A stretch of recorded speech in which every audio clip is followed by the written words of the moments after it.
Hi, welcome to the Gamesplainer. I'm Jeff the Gamesplainer, and today I'm Gamesplaining the Castles of Burgundy. So this is the Castles of Burgundy set up as a 2-player game.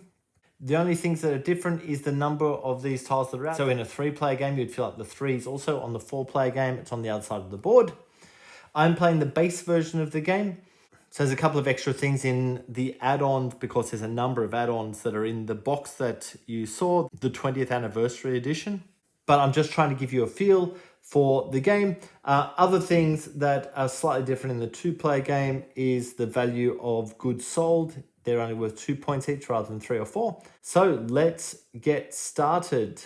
Blue is first player, so he rolls the white die as well. He's first player because he's on the top of that pile. Everyone rolls their dice at the same time, so it's possible to look around the table and see what everyone else is likely to do. If you are thinking of doing something or not doing something, or I'll do that on my second die rather than the first, etc. So the first thing that happens is the number 6 tells me that this marker goes in area 6. So it's Blue's first turn. He has a 2 and a 4. So he could pick this castle up, but he's not going to be able to place the castle until he's placed one of these 2 elements. He thinks that rather than worrying about that stuff, he's going to go after a boat. So that was the 4 that he's just used.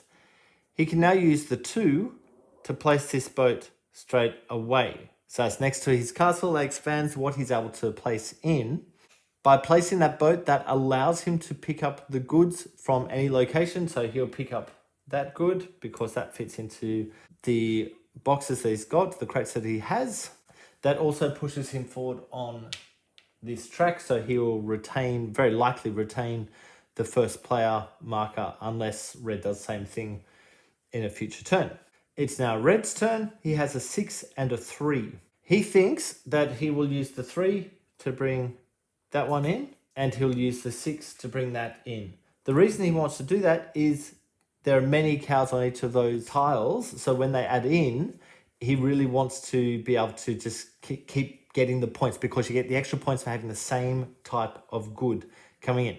So we've just finished the first round. We go to second round, which means everyone rolls their dice again. The tile goes over on the number 2, and Blue now has a turn. Blue thinks he'll use his number 1 to pick up that tile.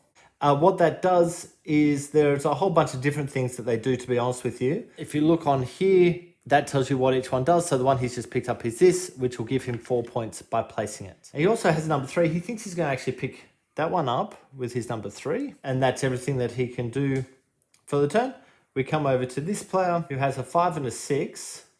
He's going to use the 5 to pick up the mine. He now needs to place some elements. He only has a 6, but fortunately he's got 2 of these guys. So he's going to use 2 of those to change that to a 4. Each one minus 1 from the number on the die. And he then uses that 4 to place that in coming off his castle. Everything has to touch the castle, remember? So nothing happens at the moment, but it means that at the end of the round, he will get another money. So he'll perpetually get more money through the game for having that guy there. Once again, we're at the end of the round. So everyone rolls their dice again. We move the marker over to the number 2. So there's 2 of them over there. So Blue has a 4 and a 3. 3 is totally empty, so he can't use the 3 over here. The 4 he could use to pick up that tile as well.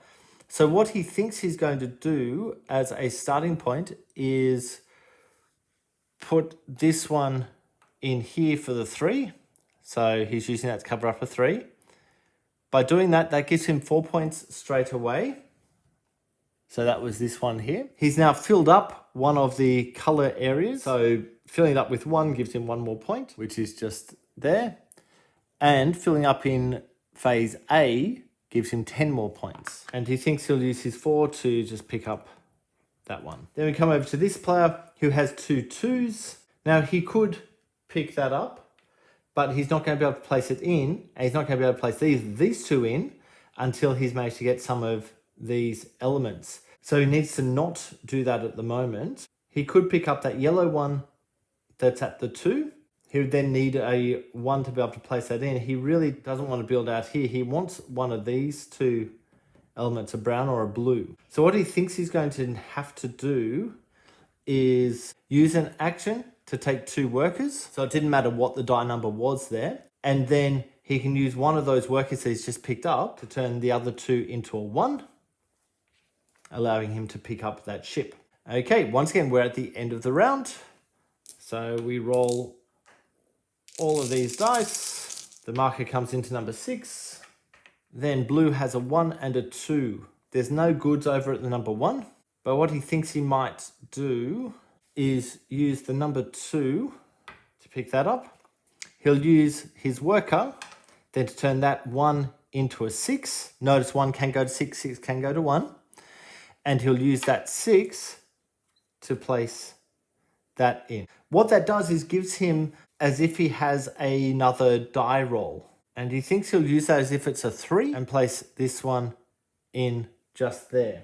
And what that one does by placing it is it gives him 2 more money. And what he can now do is also spend that 2 money on one of these if he wishes. He doesn't wish at the moment, but he could use that money for that. We come over to the other player. The red player has a 4 and a 1. So there's nothing in the 4 space, there's nothing in the 1 space. So he can't purchase anything unless he wishes to change the number, but he thinks that he'll use this to change the 1 to a 2. That guy's now been used. Spend the 2 to put that ship in, which allows him to take all of the elements from one of the spots, and he'll take them because he's already got a couple of 4s. So now he's got 3 of those 4s. That also pushes him forward 1 here, which means that he will be the first player from now on until blue moves forward further. He will then use the 4 to place the farm in that space. So that gets him 4 points because there's 4 animals on there. It's 4 cows. When he places this, it's another 3 cows. So theoretically, he'll get 7 points when he places that. Okay, we then come to the last round of the phase. So this one goes into the number 1. He now has a 1 and a 4. He's going to use the 4 to sell all of these goods. So for selling 3 of them, he gets 1 money. So it doesn't matter how many you sell, you get 1 money.